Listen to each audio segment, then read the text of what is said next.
President Vance said Russia was asking for too much to end the war. Given that, do you still have... When did he say that? আবারও বিতর্কের কেন্দ্রে মার্কিন president Donald Trump. এবার পারস্য উপসাগরের নাম বদলের সিদ্ধান্ত নিতে যাচ্ছেন তিনি। হোয়াইট হাউস সূত্র বলছে আগামী সপ্তাহে সৌদি আরব, কাতার ও সংযুক্ত আরব আমিরাত সফরে যাবেন ট্রাম্প। সেই সফরেই পারস্য উপসাগরকে আরব উপসাগর বা গালফ অফ আরাবিয়া নাম দিতে পারেন তিনি। এদিকে ট্রাম্পের এমন সিদ্ধান্তের তীব্র প্রতিক্রিয়া জানিয়েছে ইরান।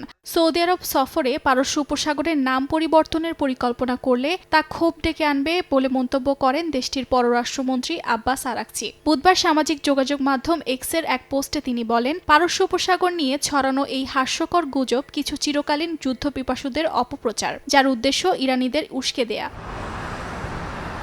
পররাষ্ট্রমন্ত্রী আব্বাস আরাকচি আরও বলেন, এ ধরনের ক্ষণস্থায়ী ও অবৈধ কোনো পদক্ষেপ পারস্য উপসাগরের ইতিহাস কিংবা ভৌগোলিক সত্য বদলাতে পারবে না। পারস্য উপসাগরের নাম কেবল একটি ভৌগোলিক পরিচয় নয়, এটি মানব ইতিহাসের গভীর ঐতিহ্যবাহী অধ্যায়।